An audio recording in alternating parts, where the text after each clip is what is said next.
Hello, and welcome back to another episode of Two Things. One, I'm sorry for yesterday. I had a horrible headache after the RCQ. We literally slept from 7 to 7, so I slept through my stream time. So we're going to make it up today. Today we're going to be starting with Brawl, which we should have done last night at 10 o'clock. And then afterwards, we're going to finish up our vintage cube that we played last week. But before we get started, if you enjoy Goblin's content, if you enjoy listening to me ramble, hit like and subscribe. Easiest way to support the channel, and it's free. If you want to do more support the channel, $1 a month gets your name read out on every stream. We're going to start from the top and then jump into some Brawl. Alpha Ronin, Tim's Top Decks, Elias Sutter, The Darth Newt, excuse me, ADDY100K, Jared Monsterman, Annan, Riberio, Cypher777, The High Wumpus, AJR, B Rhyme, Gorbusker, Sliver of Nope, Scott McIntosh, Javier Hilo, Valeroth, Yorminger, Terrieth, Nito Burrito, and Trucker Philosophy, all those legends, and thank you so much for being here and watching. Let's jump into some Brawl. It's been a while. So for the EH segment on this channel, I kind of want to switch between Brawl and normal EDH on mtgo back and forth pretty regularly, because I feel like there's some people who only play Brawl, and there's some people who only play mtgo. So it's not fair to cut either one of them out.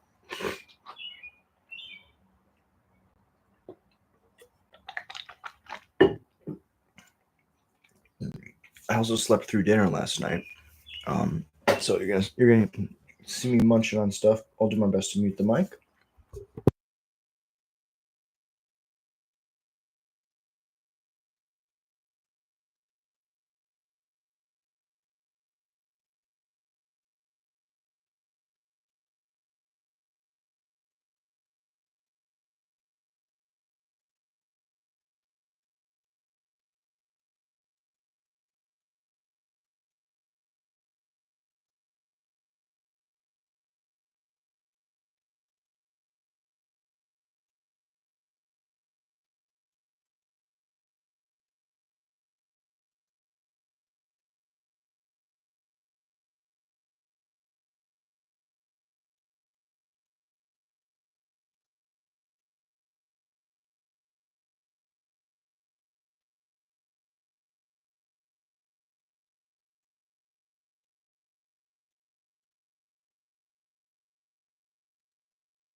Creator Maker's better than the Battle Cry if we're just playing it on 2, because if I get to 4 mana, I can play the Battle Cry and activate immediately.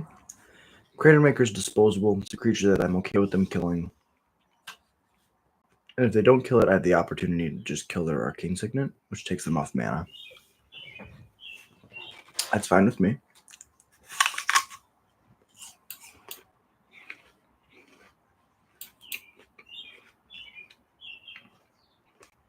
We can get Fable down. This will allow us to ramp a little bit and apply pressure. And it's another disposable threat. Also kept them from only drawing 1 card, which is pretty good.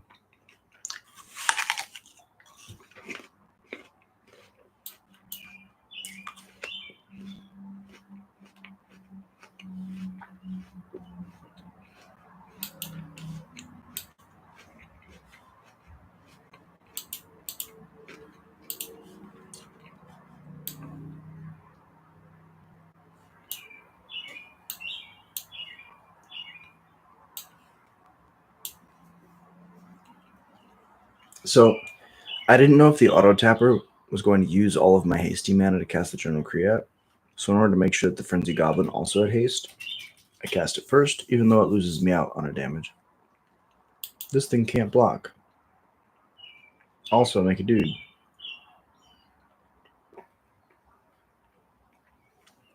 Sephiroth.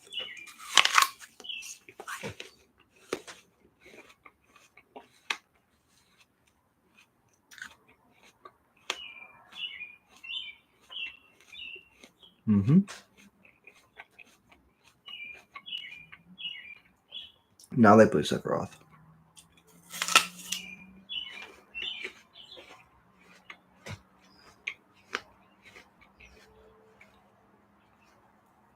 double Blood Artist triggers.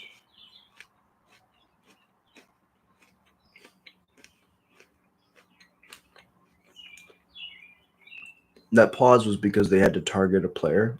Because it says target player, they could technically target themselves. Ram Map Ruins. We could use the line here where we go Battle Cry activate.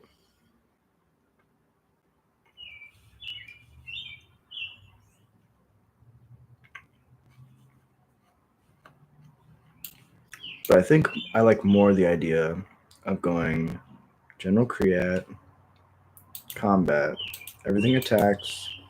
When it attacks, I say that the Sephiroth can't block.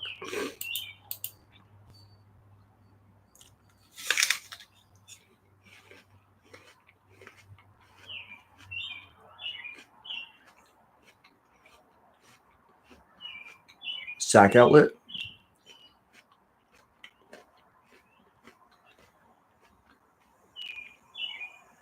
I could just be dead here. 3, 6, 9.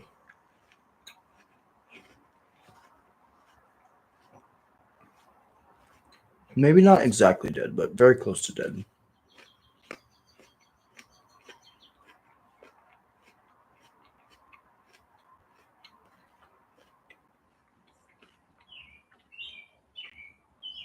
Okay.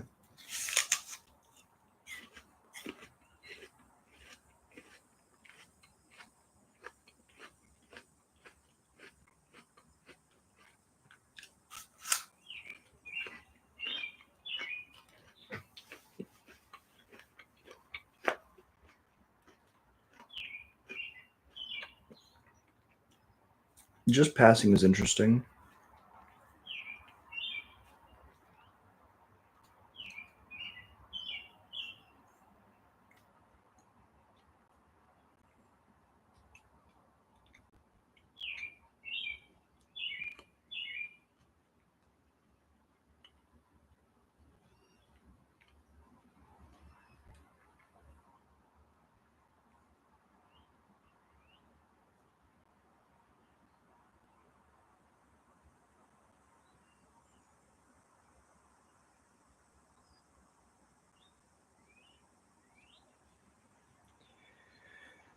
So if I exert,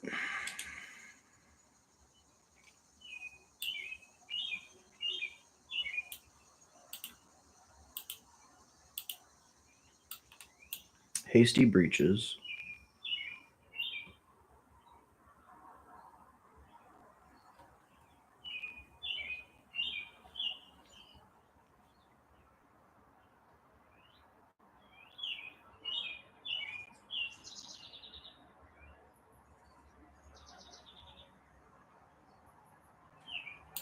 play the Battle Cry. Excuse me.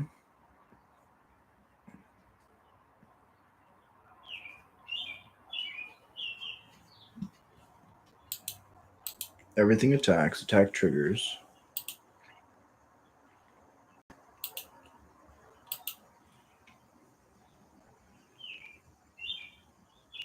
Make a token. Make a token.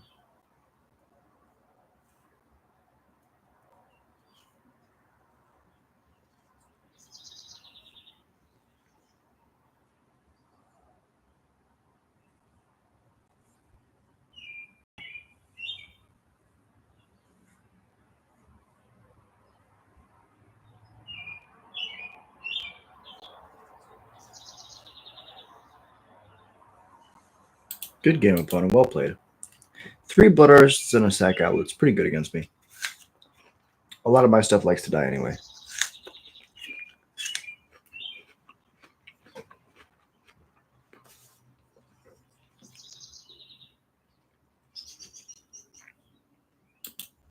It's close because if I don't cast the Battle Cry and I just leave up the Frenzied Goblin, I can make 2 things not block, but then I have 3 less power coming in. So, really close. Let's run it back. That's why we play a lot of games, so we can see what works and what doesn't, and then take that information for the future. Losses are actually a good thing because they teach you what not to do.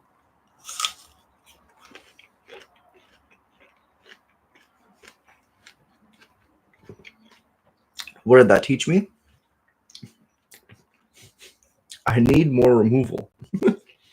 If I was able to kill a Sephiroth or any of those blood artists,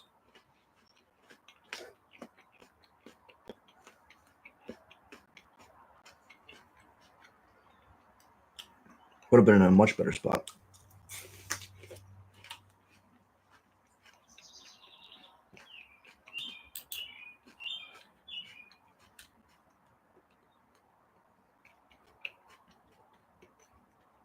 The only thing that could make this hand better is if this was a 2-drop, but I could always top deck one.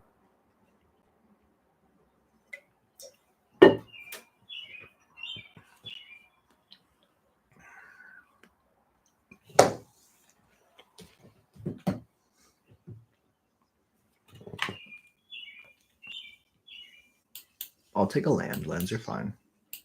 Lands allow me to play my spells, so I'm happy with that. Cruel Ultimatum under the Chrome Mox.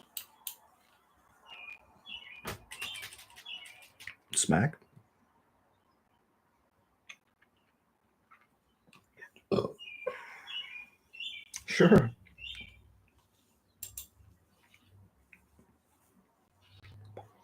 Planar Genesis is really cool. Reminds me a lot of Growth Spiral.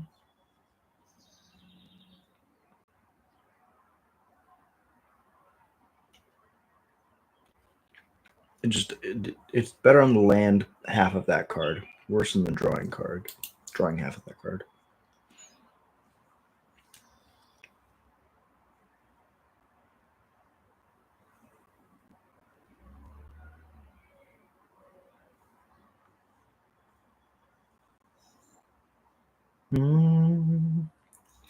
Just a one man run away. Never feel like I'm dying. 'Cause I know who I am. And in a life like this, yeah, you learn to live again. They eat the grease wrench that I can get a damage in.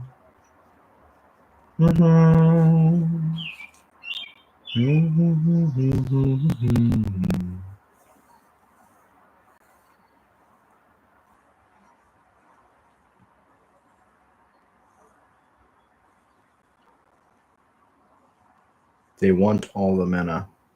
Ooh, Kefka's so good. Each player discards a card.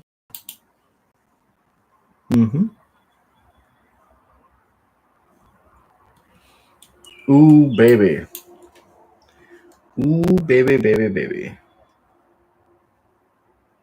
Enduring Courage might be the best draw here. I mean, General Creat's really good too. Breaches gets haste. I think the first thing we get down is the Courage. No, let's get the Create down. Then we can play the Breaches the following turn. Counterspell?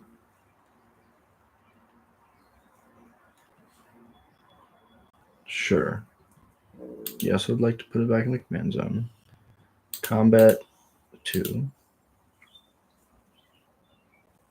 Blocks are okay.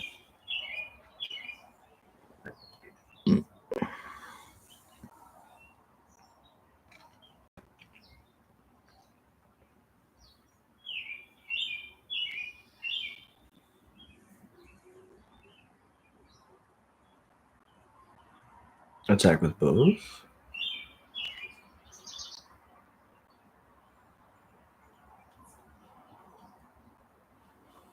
I'll pitch a creature.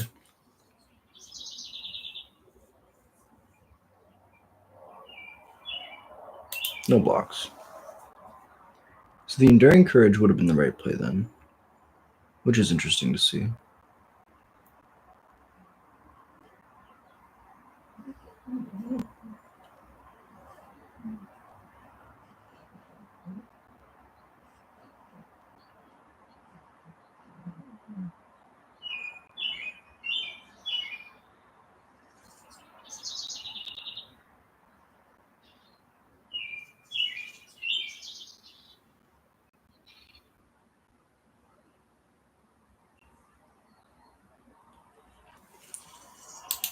Bella's chasing somebody in their dreams.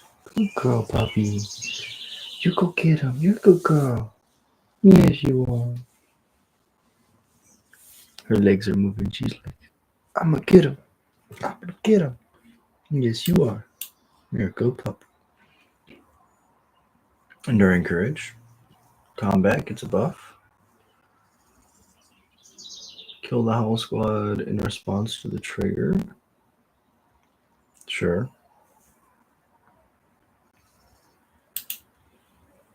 This 3/1 has to attack.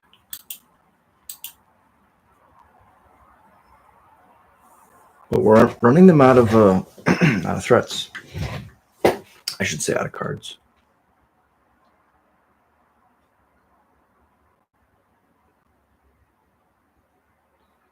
Duration's good. Oh.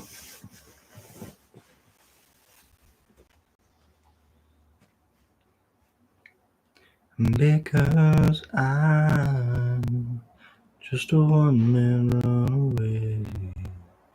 Never feel like I'm dying. Cause I know who I am. And in a life like this, yeah, you learn to live again. In a life like this, you learn to live again. Because I'm just a one-man runaway. Never feel like I'm dying. Cause I know who I am. And in a life like this, yeah, you learn to live again. Omnath can't block.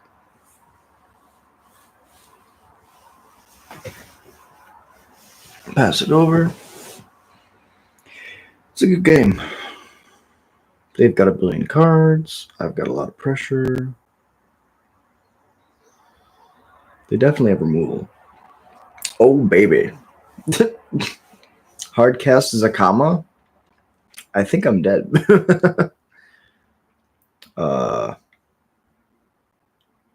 Yeah. Zakama's really good. Like, talk about a top-end threat. This is one of those cards that when it came out, it was like, wow. Yeah, it's 9 mana for a 9/9, but it's got Vigilance, Reach, and Trample, and if it enters, or if you cast it when it enters, untap all lands, and then you get to either, like, gain 9 life, because remember, you spent 9 mana on this. So it means you have 9 lands. You can either gain 9 life, destroy an artifact or enchantment 3 times, and deal 3 damage or deal 9 damage to anything, or do any combination of those. Like, it's insane. Kefka has single-handedly won them this game, though. This card is really cracked. I'm super excited to see this card, like, see more play in Standard. Like, this reminds me of the old Nicol Bolas card. Nicol Bolas, oh my god. The Ravager, I think it was. It was 4 mana for a 4/4 flying. When it enters, each opponent discards a card, and then you can pay 7, 5, and then Grixis colors. I guess it was 8. You can pay 5 and then Grixis colors to flip it over into Nicol Bolas the Deceiver, which was a 7 loyalty planeswalker. You could +2 to draw 2 cards. You could it was +2 to draw 2. -1 to deal 7 to target creature or planeswalker. -3 to reanimate a creature or planeswalker from their graveyard, and then -10, I want to say. And I think it was like any number of target players lose the game or something. Like something crazy like that. I'm going to play this Mog Mob. And it's going to get haste. I'm going to go to combat. I'm going to attack. What are they going to block with? Zakama. For 4 damage. I'm going to sack it to shoot this and you. And I'm going to do 2 to your face. Take that. That's my rebellion. That's my agency. Good game, opponent. Really well played.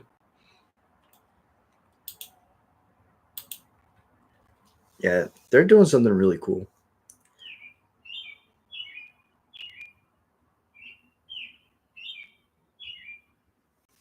Don't knock it till you try it. And I was gonna say Omnath. Oh, they're a secret Joda deck. I was about to say. Hell yeah, opponent, go off.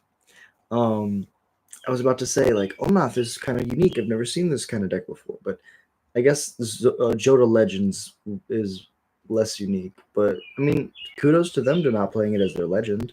They're having fun with it. They're doing something different. I respect that a lot. Okay, okay, okay. Oh, no, that's the different Nickel Boss. I was gonna be like, do they have it? Do they have the Ravager? That's Dragon God. I bet they. I bet they play the Ravager. Let me see if I got the card right. I loved that card in Standard. I never played it, but I loved playing against that card. That's more of like a commander card. Let's see if we have a Nickel Ball. Dex plus Nicol Bolas. Craft. Of course, you have to select the format. Brawl. Bolas. There's no Bolas cards? I'm so confused. Maybe I can't spell. Nicole. Okay. When all else fails, just go to the internet. Really appreciate you being here. Nicol Bolas, the Ravager. Scryfall. Nicol Bolas, the Ravager is a 4-mana 4/4 flying. When it enters, each player discards. Okay, so it's 7 mana to flip him. And when you flip him, he turns into the Arisen, not the Deceiver. That's the Amonkhet or Hour of Devastation. 7 loyalty, plus 2 draw. Okay, so it's a -3, not a -1. 10 it's 10 damage to target creature or planeswalker. -4 is to reanimate a creature or planeswalker from a graveyard under your control. -12 is exile all but the bottom card of target player's library. It doesn't instantly win the game, but it's pretty close. Okay. I wanted to see how close I was. And now for the future, I have the correct card in my brain. That's the beautiful thing about playing Magic for so long, is you just like have so much knowledge. I hate the word knowledge.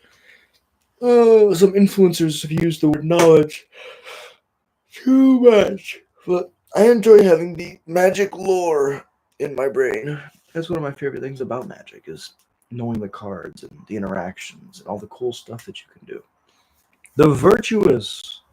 All right, let's play against the guy named Alpha. His hand looks good. Turn 1. I guess we can go turn 1 headliner. Yeah, let's go turn 1 headliner because this is haste.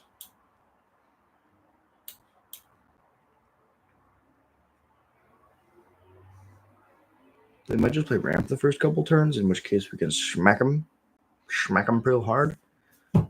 Oh.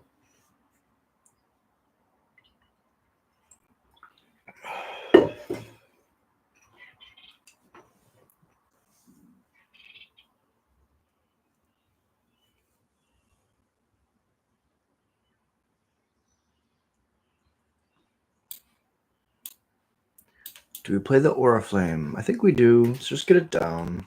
Now when we play Create on 3, we get to start attacking for a lot. And then this has haste, so we can just play this later. They chose green. This gives them red. Ooh, Sear Slicer is really good. But let's get the Create down. This is going to be an attack for 6. And we're going to deal them 2 damage when creatures enter. So this is 8 on turn 3. I like it.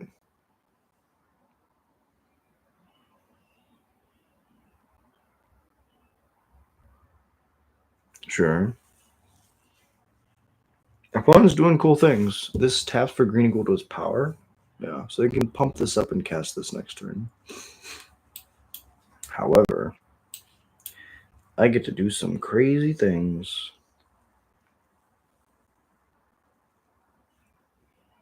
I can like shoot the Rejuvenator if I don't cast the Seer Slicer, which I think is worthwhile. So make a token, before damage, sack to shoot this, then damage. Salute! Well, turn 4 we killed him. That's what we want to be doing. Yeah, so playing the Aura Flame on 2 is huge. It's pretty big there. Let's run it back. Probably play like 1 or 2 more games of Brawl depending how fast they go, and then we'll jump over to Cube and then run the Cube League back. Yeah.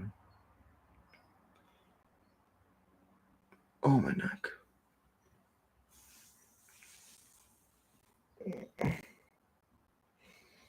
It's nice to escape inside of Magic every once in a while because the rest of the world is effed. Like, yeah, everything's rough right now. But this is something that can bring us together. Magic is something that can bring us all together despite our, separate interests. Okay, so 1, 2, 3. The 6 is pretty bad. Happy. I have a feeling that we should probably cut the Skull Ember Mage for something a little bit more efficient.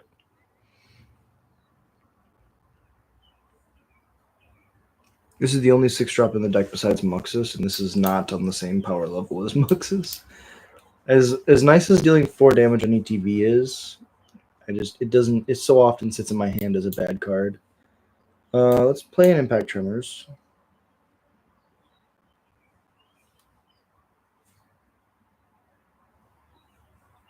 Sure. I'd rather have the Impact Tremors countered than the Draconotics or my Legend, so they could also reprieve, I guess. Oh my god! Lightning Helix! It's not Lightning Helix, but it feels like Lightning Helix. Let's exert. I know it's probably wrong, but I really want to get this Kriat down. And now we can go attack. Lightning Helix. Faithful Absence, yep. Attack. This was a clue, right? Yes. Get a clue. I forgot we put Monstrous Rage in here. Shout out to the band standard card. We have 4 mana next turn if we draw land. I mean, do we even...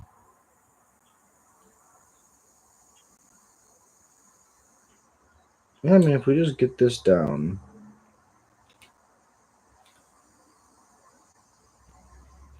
It's between playing the Battlecry, the Draconotics, or just drawing from my 4th land. If I hit the 4th land, I can Monstrous Rage. No, I think I want to get the Battlecry down. Draconotics is really good late game. So is Battlecry, but I think Battlecry is a little bit better if they don't have any removal.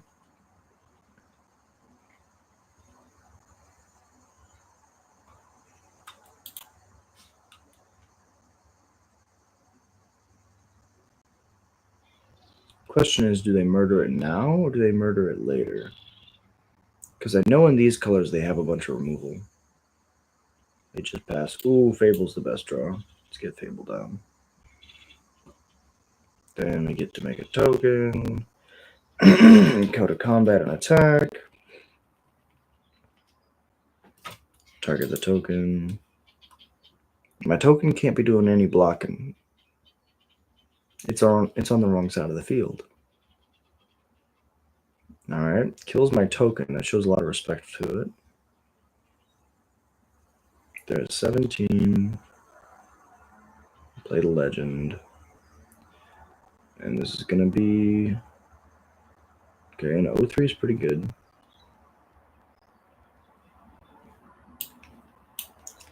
I'd like to discard this 6-drop. Just that one. Scorching Shot is amazing.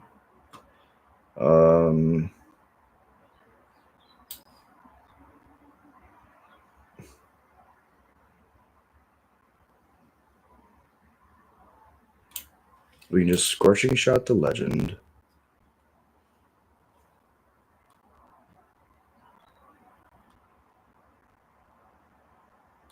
Combat, all attack. Target this. I would not like to play that. Blocks. I'd like to pump this before damage. We could also get the Draconautics down.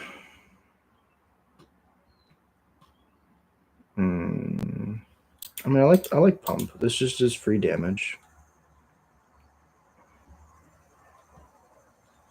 We can save the Monstrous Rage for the following turn. We could also just exert on the breaches. Okay, so they had a tap land, so they couldn't play it that turn.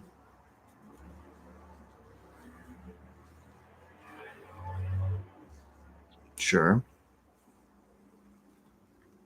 And attack, okay. That's a Muxus.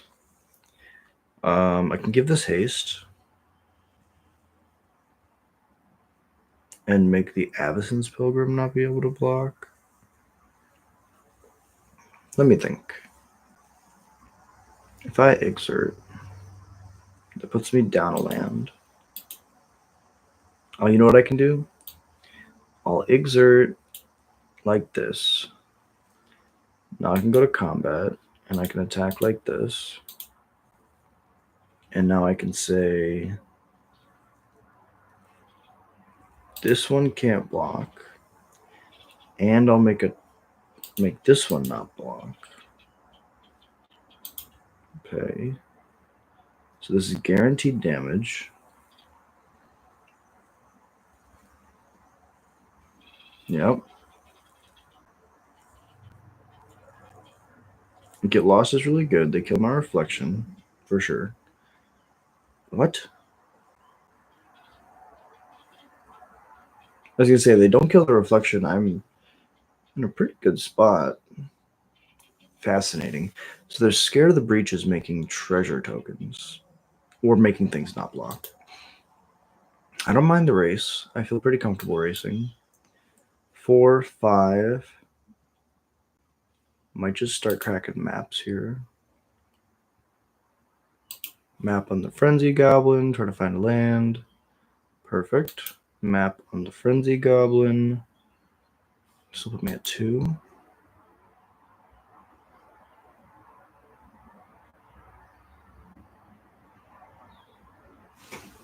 I mean, we can go copy the Frenzy Goblin. Go to combat. Attack like this. 2 attacks. Yes. I would like to say that this can't block. And I would like to say that this can't block. I will pay for this one. And I will decline to pay for this one. Blocks.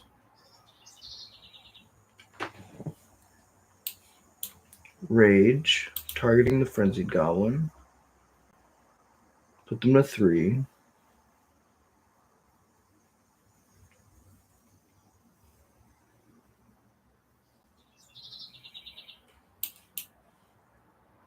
Trapjaw Tyrant. Pretty good. And they draw a Lightning Bolt. Okay. So for them, this game might be turned around. This Trapjaw Tyrant, when it... Oh, it's when it's dealt damage. Because it's in Rage. I thought it was an ETB, but it's not. Okay. So I still have this Frenzied Goblin, which can make the Trapjaw not block. Okay, so they have 2 blockers right now.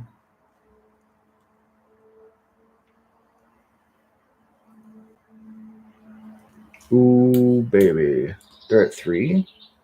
Do I even just mess around with the Matron? Do I even mess around with the Muxus? Let's Matron. Mog Mob. Play Mog Mob. Bolt them.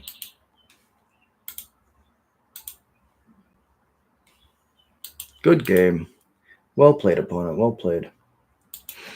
That was so close. Okay, that was a good grind. Let's see how long we can stream it. We might jump over to Cube now. Okay, 34. That's about half the stream. So yeah, let's get away from arena real quick. Let's just go over the list before we finish it up. This is my Brawl deck. I really enjoy General Create because having a Impact Tremors in the command zone is kind of busted. It allows you to play a lot of really quote unquote bad cards. Muxus, of course, is like legacy playable, but we get to play cards like Swarming Goblins, which is a 5 and a 4/3 that when it enters you roll a d20. 1 through 9 is you make 1 goblin, 10 through 19 is 2, and if you roll a nat 20, you make 3 goblins. So this is a Searing Blaze. Is it Stoke the Flames if you hit nat 20? Otherwise, it's just like Bolt or Shock. But it's also bodies, so it's repeated damage over time. Chimney Rabble is another great example of this. It's a bad card on its face, but connected with General Create, it's pretty good. Redcap Gutter Dweller. We play a bunch of Ogre Battle Drivers style effects. So we play actual Battle Driver, Enduring Courage, and there's like a couple other ones, but those are like the main ones that when it enters, it gets buffed and gets haste.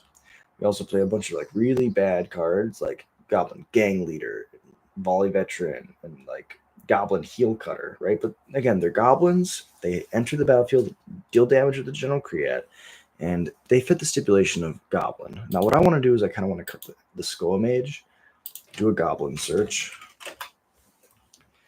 see what other cool cards we can get in here. I think we were kind of low on 2s, right? If I look at this, no, we have plenty of 2s. Maybe another 1.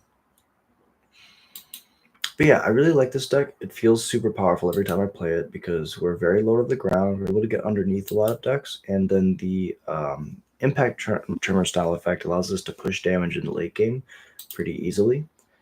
I mean, Goblin Surprise is cool because that gives like all of our makes 2 tokens and it gives our creatures +2/+1/+0, which could be very strong. So if there's anything else that's crazy.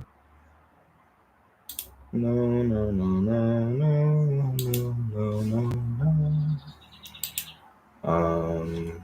Can't block. Let's control Goblin will work. Target creature gets buffed. Nope. Yeah, so I think we got all the good ones in here. Don't have a lot of pump spells, so yeah, I think we're gonna try just the extra Goblin Surprise. I mean, we could just do red cards. Let's see what we have in red overall. Like, we did feel like we wanted more removal, so we could play like a Burst Lightning, maybe something a little bit more focused. Fire Magic is good against us. Great Train Heist was something we were playing, but I don't think it's good anymore. We could play just Knight. Okay, we don't play Bolt. Why don't we play Bolt? Let's play Bolt. All right. Those are our additions for the day. Now we're going to close Arena. We're going to open mtgo. Arena, thank you for your service. Let's jump over to the client that I think feels the most like paper magic, and we're going to finish the vintage cube that we started the other day. We went.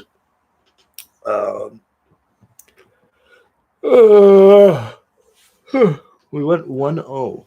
We did a deck build. We did a quick deck build, and we played a game. We have 2 more games to go in the league, and we'll see what happens. Hey, what's up? What's up, Alex? Yeah, so we have a mono red deck that we drafted.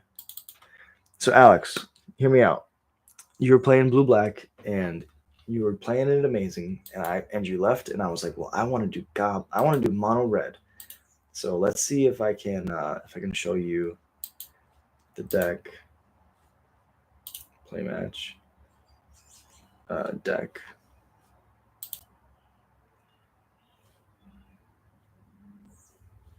Edit deck. Yeah, so this is the deck, Alex, that we got.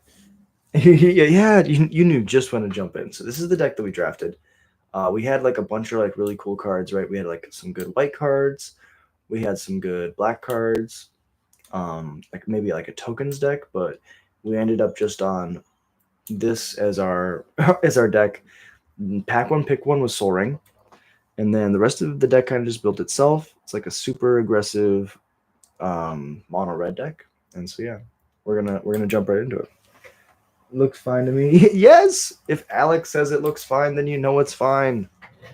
Yeah, I'm super excited to see how this goes. I think that Cube is one of the best places to play mono red if you're able to get it. All the cards that are in the cube are, of course, inherently very powerful. So just being able to have a lot of threats, being able to push damage really quickly, having really efficient removal. That's the other thing. In Cube, I think there's not a lot of like super efficient removal. And so like red has like I think some of the best removal consistently in all the colors. They're gonna have a Spell Pierce. I'm gonna call it right now. They have Spell Pierce. So probably just gonna go turn 2, turn 3, turn 4. They did not shock themselves. Probably tells me they do not have a Spell Pierce. Pass it over. Pass it over. Yeah.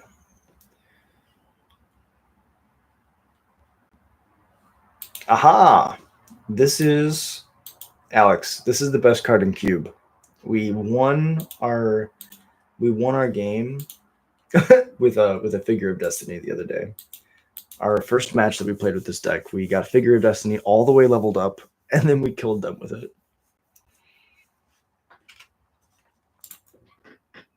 Which was just such a great feeling. It was like, I don't think anybody's ever bad take, but I'm not surprised. Yes.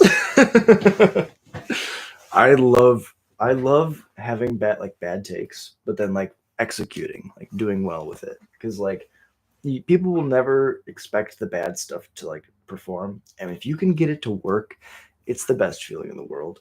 Okay, they play Titan. I do not care about this Uro. This Figure of Destiny will go all the way.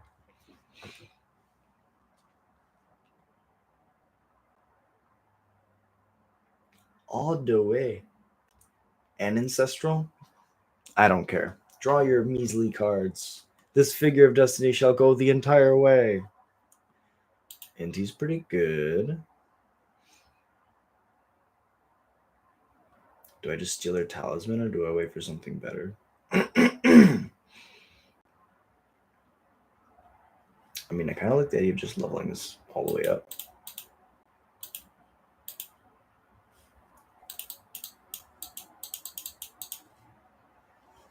And now I need 6 to get to the next one.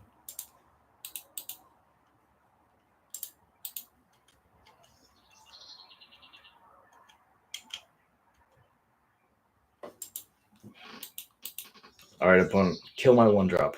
I believe in you.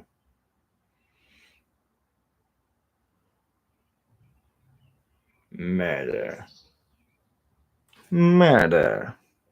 That's not murder, opponent. You failed. You have one job, and that's to kill this Figure of Destiny. Yes, they did it. Okay, cool. Now we have another mini game, which is win without Figure of Destiny. Let it begin.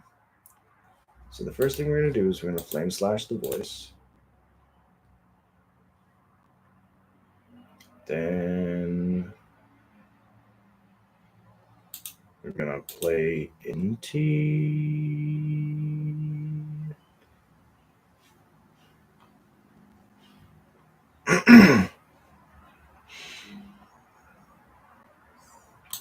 No, let's play Yuffie. Yuffie can steal the Talisman, which is their second green source.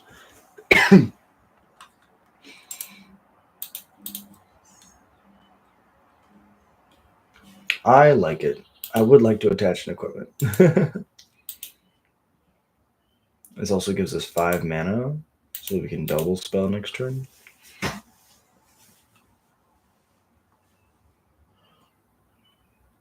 Okay.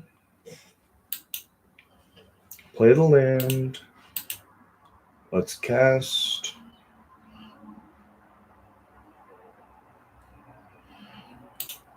Okay, let's cast the NT and go to combat. I'll attack with the Yuffie. I would not like to discard.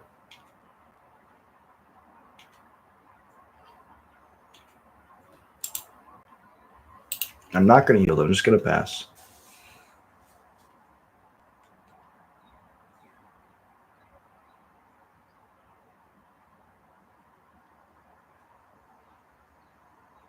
Murder.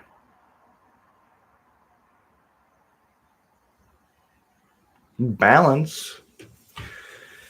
Lands controlled by the fewest. The same is done for artifacts. Oh, come on. Discard cards and set. Okay, so artifacts are fine. This is going to wipe my board, but that's okay. What I can do is I can flash in this Legion Extruder. Oh, it doesn't have flash. I'm so silly. So silly, Jack. Okay, I thought this had flash, so I could flash it in, sack this. I think I've done that before. Like, thought that it had flash and then not had flash.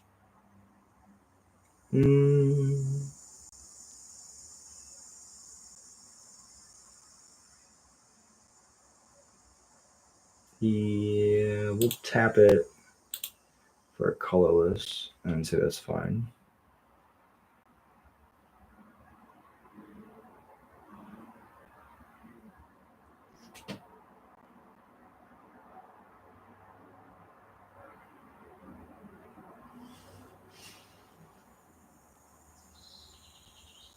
so they have to discard 2 cards, one of which is a green source.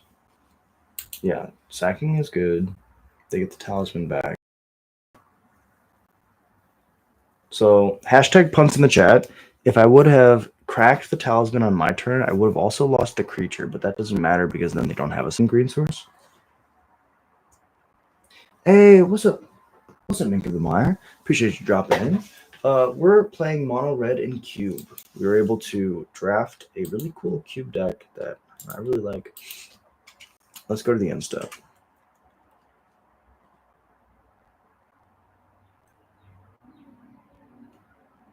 To fairy. Okay. The uptick so they can cast their spells at instant speed. Ooh, Lelia is really good. I have 5 mana, so I can go 3, cast Lelia, combat, attack, to fairy, Screaming Nemesis. What does it say? That card this turn. Okay, so we're going to lose the Nemesis, sadly. But we get to kill this to fairy. Not now, because of the static. So it goes to 2, second main. Do I just get the Legion Extruder down? We might hold the Galvanic Blast because it could possibly kill the Uro. Kill to fairy. Yield through the turn. So they would have had their second green source anyways. So sacking the talisman wasn't a huge punt. It was definitely a punt. Although holding the Legion Extruder was good because then we were able to keep this Galvanic Blast, which will possibly allow us to kill the Uro if they bring it back. Depending. Duh. Depending. Depend, because prismatic ending. Nice. Alex, the Screaming Nemesis. It's so funny. Nice. Red is probably one of the most fun colors in mono. Yeah, if not, then maybe just very close to second black. To mono black, I agree. Mono black and cube is so fun, but I'm just such a red mage through and through. Rakdos are my 2 favorite colors, though. It used to be Golgari, but as I get older, I realize how much I love Rakdos. Rakdos is just so flavorfully awesome. It matches who I am as a person. Is I like to do chaotic, weird, crazy things. Okay, so we get down this headliner, right? No, because on attack trigger. So let's think about this. This goes to a 4/4. If I put the Shadow Spear on it, it's a 5/5. I think, yeah, we just get down the headliner Scarlet. We're going to lose a good card if it's a good card on top, but we get to push so much damage right here. Counterspell.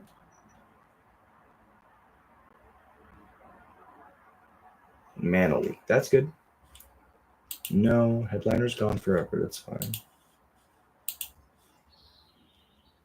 I will. What if there's a good card on top? I mean, they're kind of forced into attacking, so let's just play the Shadow Spear and pass. We can crack back pretty hard the next turn.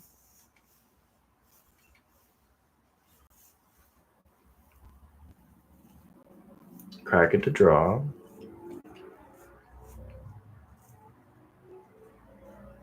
I can also sack the Shadow Spear. Attacking school. That's fine with me, no blocks. Putting Colonnade into play. So they have a pretty fast clock. Ninjutsu. Enduring Curiosity, okay. So they can kill me next turn if they swing out, because that's 4, 8. That's 14 exactly.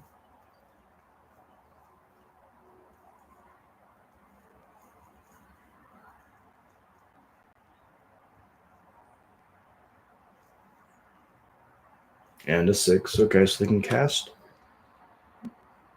permanents. The Voice of Victory is the only permanent in their yard.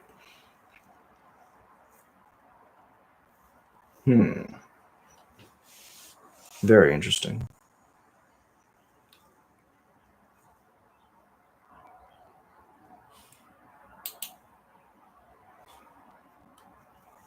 Top is really good. That's our third.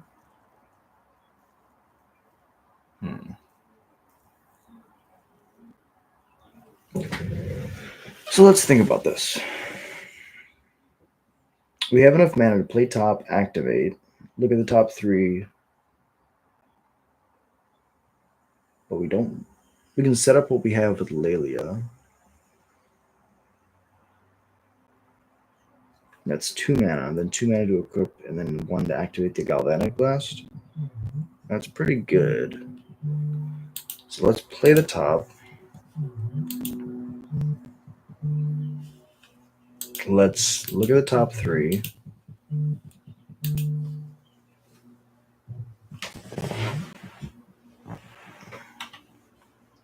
That's good. Do we want to Season Pyromancer?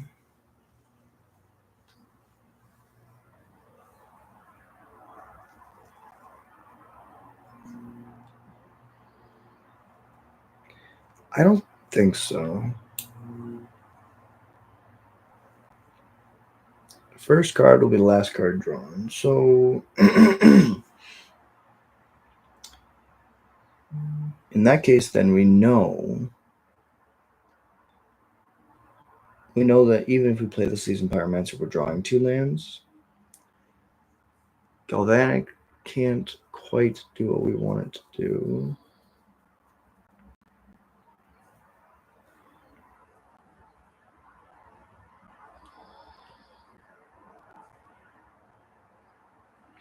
Land, Pyromancer, land.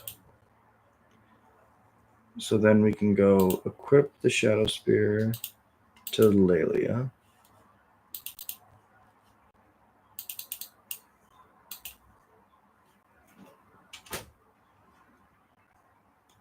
Combat. Attack. Attack trigger. Land is exiled. And that's 5 coming in. They have the option to double block.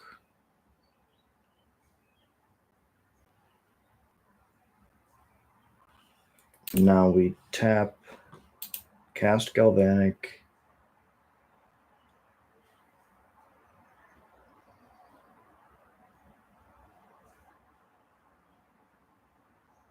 I don't think it matters, but let's hit the one with the most power first. Then we go to damage. Oh, we could have trampled over for 1 more. That's right. Okay, so if we lose by 1 point of damage, then that's on us because we could have flipped the blockers. Now, that's good. Second main, I can play this mountain.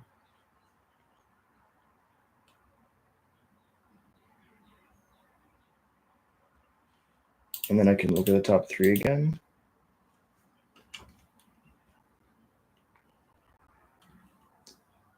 So mountain on the bottom.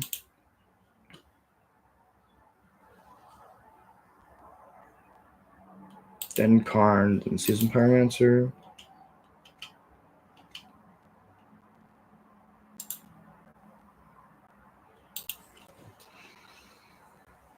Really close game. Really close. They swing for 10 here, I go to 9. I need this Lilia to go all the way.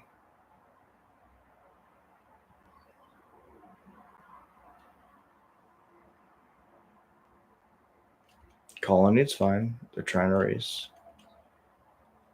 They're digging for removal. Which again, we were talking about how most colors struggle to find good removal. In blue, it's really effective because they have a lot of really good counter magic in cube. But like the targeted removal is really scarce.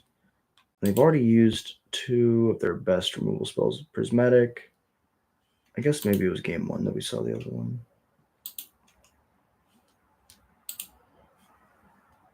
Prismatic. I also saw, I thought,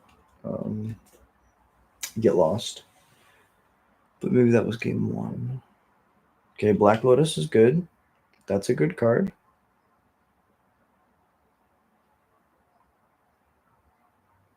Glad we got rid of the 6. They would have been able to, play Lotus a billion times, make a billion mana. Swords, Mylalia. That was what we were scared of. Okay.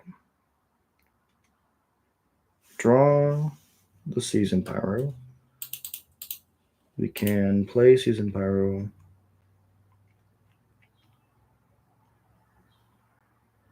Counterspell. Sure.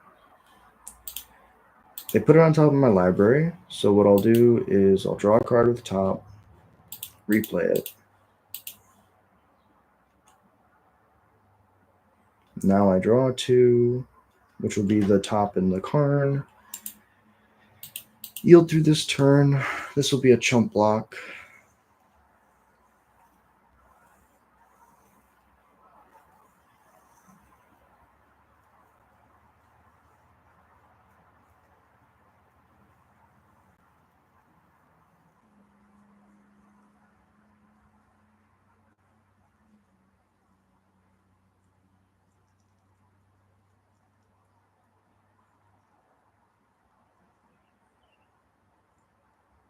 Colonnade.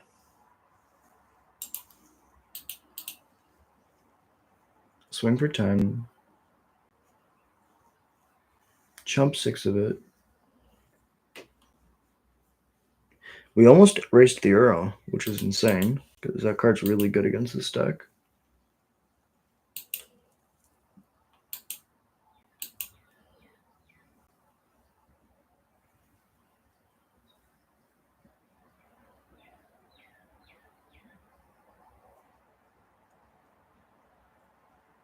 Goyf is a 4/5. That's pretty good.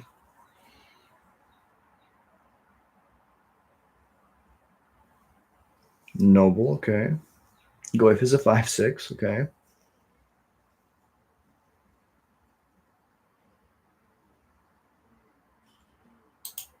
So we knew the mountain was there because we put it there. Let's play this.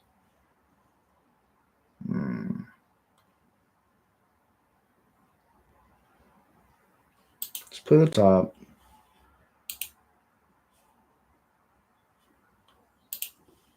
Look at the top card.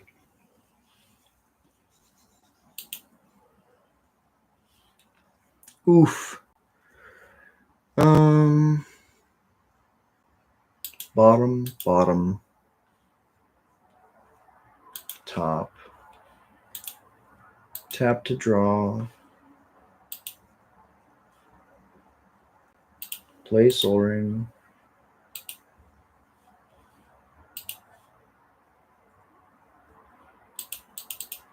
Play Karn.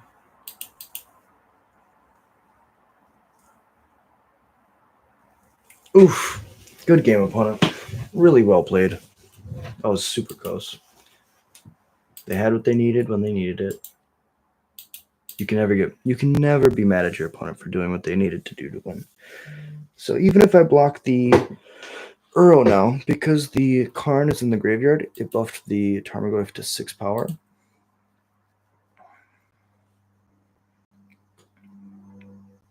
Interesting. They gave me a turn alive. I'm gonna sack the Soul Ring.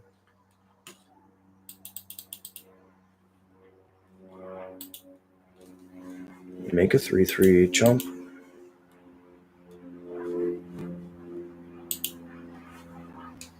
If they would have animated the Colonnade, I block 6, take 10. So that was. They're gonna give me one more draw step here. I don't think it matters, but it could.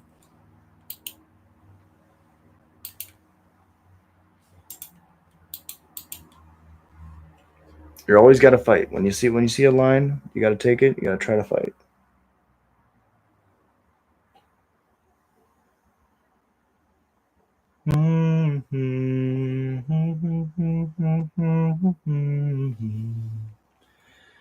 Now I feel like I'm dying, 'cause I know who I am. Oh yeah, and I know the top 2 cards are lands.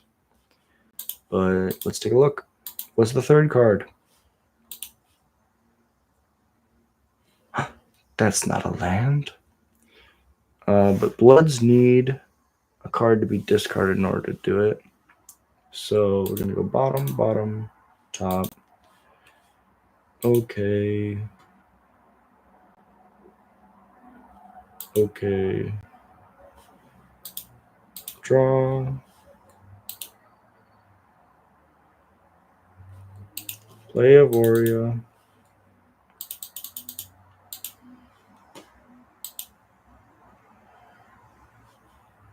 Make a blood. I guess we could sack the blood.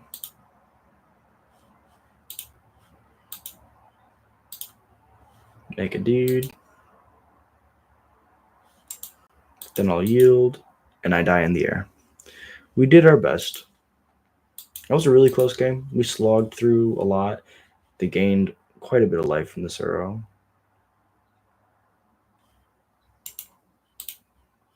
I am good with dying to a Colonnade.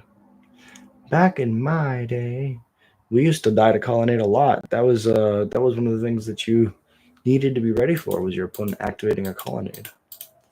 All right, block, block. Game 2. So this might be a matchup where, because they're going pretty late game, we can't be super aggressive. Like Galvanic didn't look great there.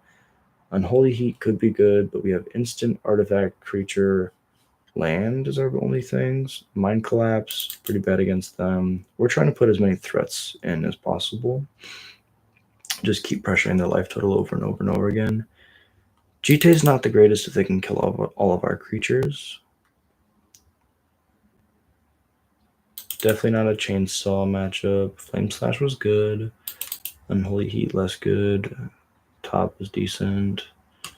I kind of want to put in the white cards for this matchup. Voice of Victory turns off their counter spells. Sarah Paragon is double white, so probably not that one. Summon the God King Moog and 4th Erlingus. Play 1, 2, 3, 4. So just play Mountain, or not Mountains. Talisman of Conviction could also be good. This is probably going to be X2 or 3. This would be the same as this 5. Carnage Interpreter is not what we're trying to go for in this matchup. Elspeth is decent. Sarah Paragon's decent. The 1-drop is more pressure in this matchup. I kind of don't want to play. I guess removal is actually not the greatest. And top was kind of a do-nothing there. It was good as a top deck when we had a bunch of mana, but I feel like in most games it's not going to be that good. So let's pivot. Pivot into Boros. I mean, we got our stuff. Let's do it.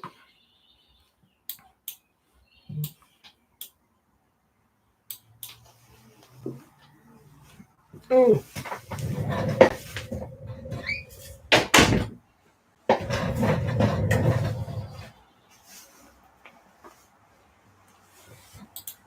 All right, let's play a land, pass it over.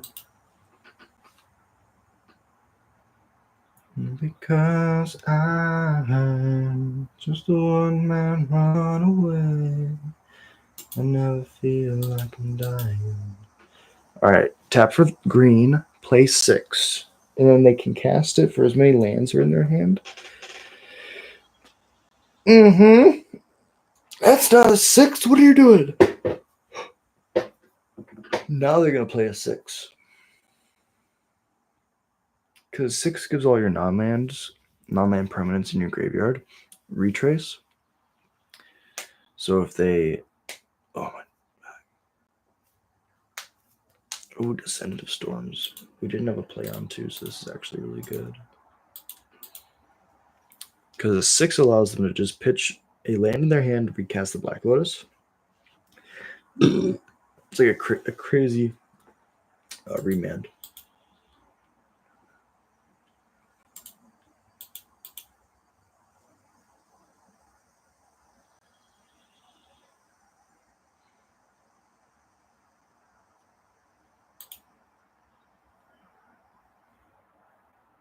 I kind of really like the idea of this taking their talisman, but they probably have another counterspell. So I wanted to. I was thinking about running the Descendant out first. Sure. The issue with that being, if I play the Descendant of Storms again, that telegraphs to them I have a pretty weak hand, and I want them to play scared because these late game finishers are going to be pretty bomby if I get to my 4th land. But that's why you listen to your intuition. If your mind tells you that they have a counterspell, they probably have a counterspell. Sometimes you have all the right thoughts, and you don't listen to your thoughts, and you ignore them and do a dumb thing instead. And that's magic. Death Greater Champion. That doesn't trade because this is a 4/5. Only plays the Descendant. Now, if it was a Yuffie this turn, it would have been better.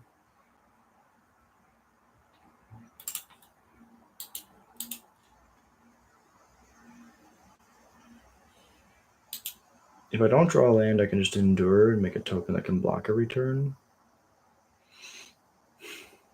Uro? That's not Uro mana. What are you doing? Hardcast Lorien revealed? Okay. We drew a land, ladies and gentlemen. So here's the question. Do we get the Karn down? I think we do. I think we start making constructs.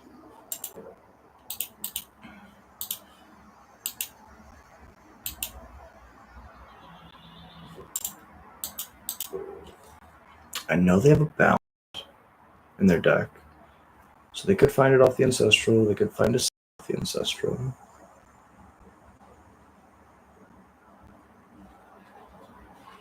They're definitely going to be attacking.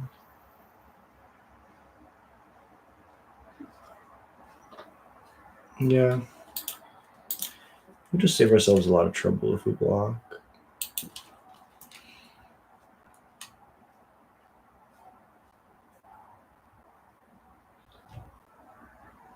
We could start drawing cards.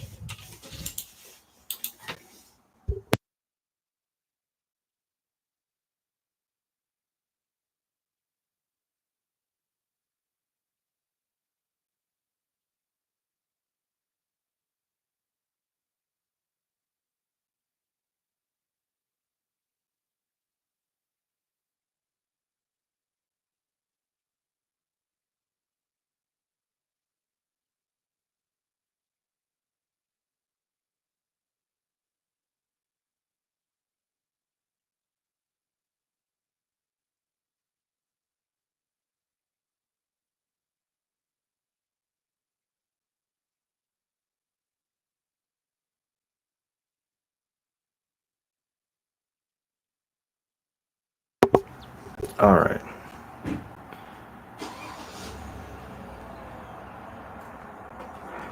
So the exiled card is an NT. They gave me the land, which is cool because I want more lands for this 4th Aerolingus. We could dash the Death Greeter's Champion.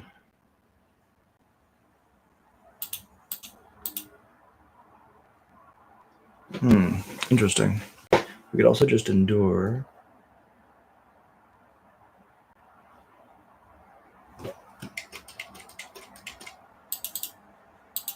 Let's just play the Death Greeter's Champion. Cast. No dash.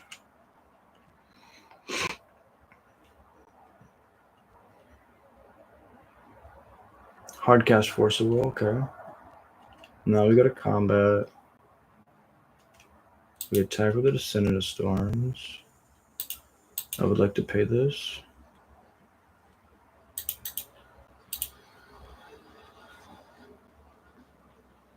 Put a counter? No. I would like to make a 1/1. 15, 16.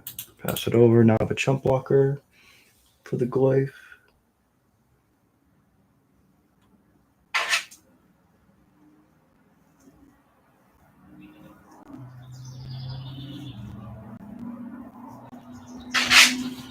Hello.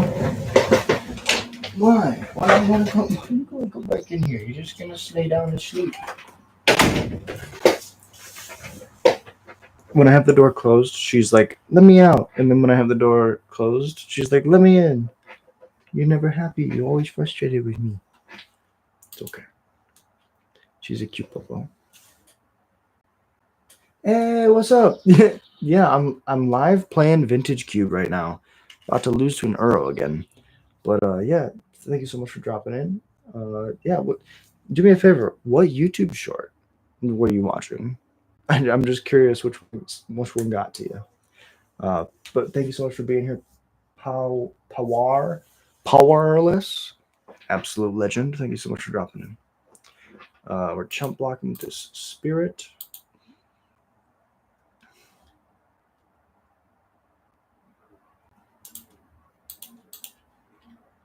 And they're going to try to kill my Descendant.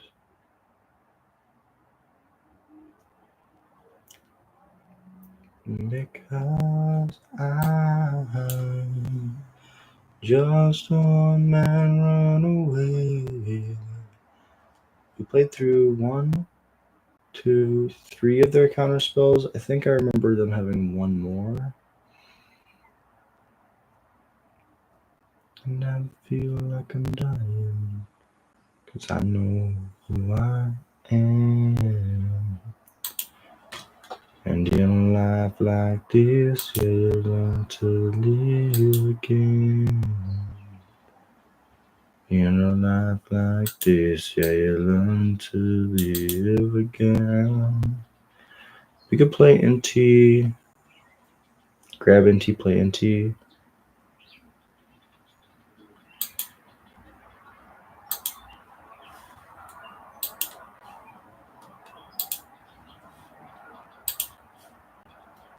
So I revealed 2 cards.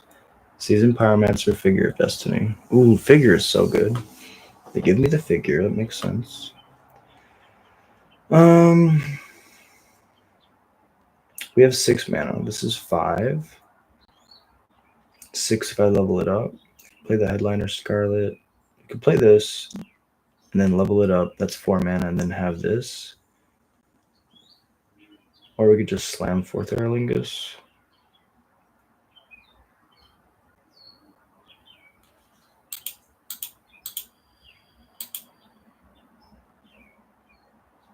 I think I like the idea of playing the Figure of Destiny.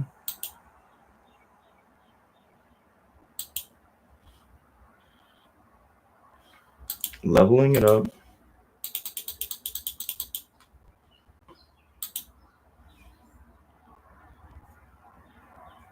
That forces them to kill it. So I can go to combat.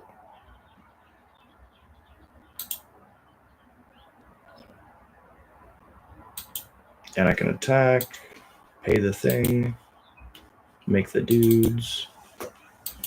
I should say dude. Singular. Singular dude. Oh, we didn't make the dude.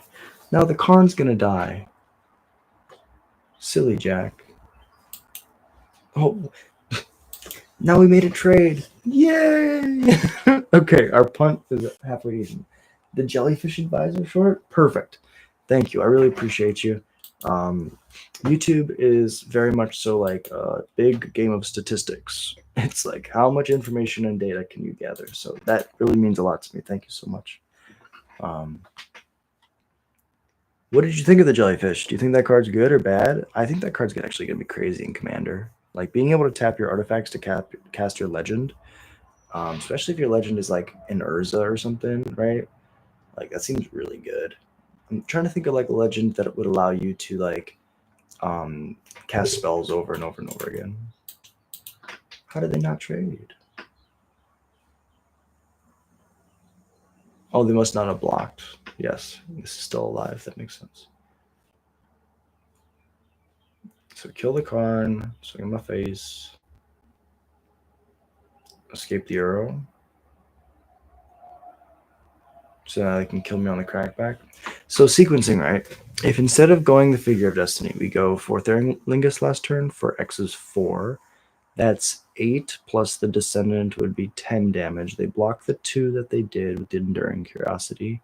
Then they go from, what was that, 18 I think they must have been at, because we dealt them 4 with a Descendant.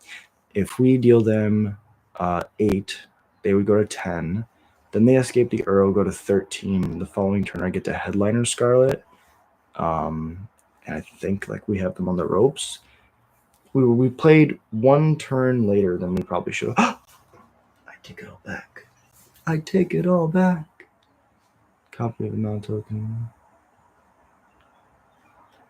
This card might win us this game. Good King Moog. The Moogle. The Mogul. I'm not sure. Land. It's not the best use of my mana, but let's get this down because it makes blockers that have lifelink. And it also has lifelink. Combat, no attacks.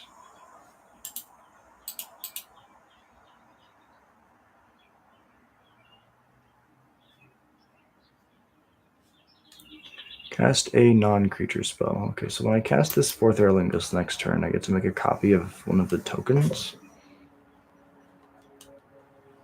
Bouncing a Moogle. Back to my hand. I think it's really cool. A combination of a weaker reality chip and Urza Lord High Artificer. And I think, yeah, both of those cards are halfway decent, right? Like reality chip is like so-so, right? It's not the greatest, but sometimes it's amazing. The ability to have a what's a good example? A Realm Walker in your colors is very powerful. So the fact that you can cast whatever you need at any time is super cool. And then on top of that, right, Urza Lord High Artificer is one of the strongest abilities in blue artifacts you've ever seen. So, favorite commander from this set so far is Sammy Wildcat Captain. Cooked up a lot for him already, just waiting for all of the set to be revealed before I start snagging cards for it. Sammy Wildcat Captain. Yeah, that card looks so hot. That card looks actually ridiculous. I think that looking at like cards just on like their base, like what like potential, right? I think that card probably is the best card in the set so far, and that's saying something because there's so many cool cards. But like giving all your stuff affinity for artifacts is ridiculous. Think about all the busted colorless cards that like could have affinity for artifacts and then could be cast for free. Like that's insane. Okay, we're at 14. I think we can't wait on this any longer. Like, could we wait? I don't think we can. Let's play the 4th Airlingus. X is 5. Done. X is 5. 4th Airlingus time. And what's crazy is we're not even gonna attack. It is kind of sad. If I attack, then I die on the crackback. But if I wait, then I might be able to trade. Please, opponent. They could have one-sided board wipe. I guess they could cast a balance. If their Teferi was at 3, they could bounce their own Noble Hierarch and then balance, and that would make me sack 2 dudes, and then I'd have to trade with another couple dudes. Are we just passing? Damn it. They didn't activate their Celestial, which is interesting. That probably means that they're holding something up. I think I have 10, 13 power here. I think I have to try to do some stuff. Trade with the Uro. Trade with the Goyf. Take 4, go to 10.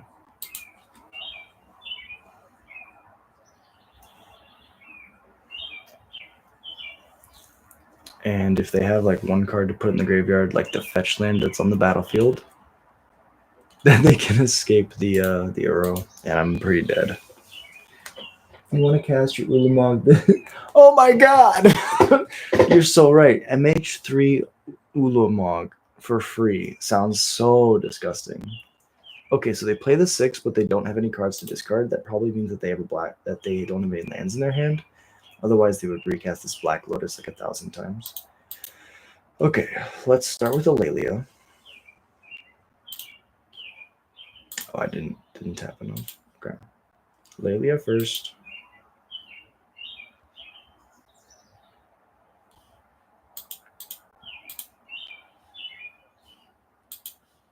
Let's cast the Headliner.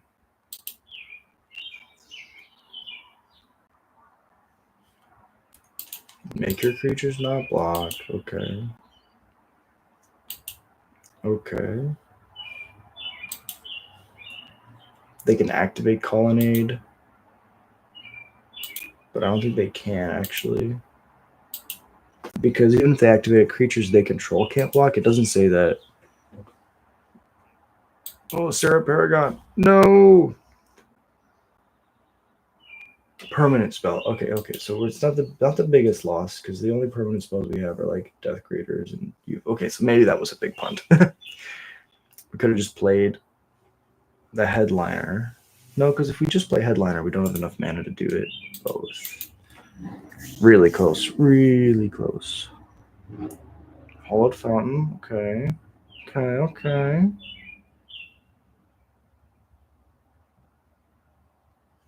Activate Colonnade. Creatures cannot block. If it targeted like a creature, then this would work. But because they targeted them, they still control that creature, and so thus they cannot block.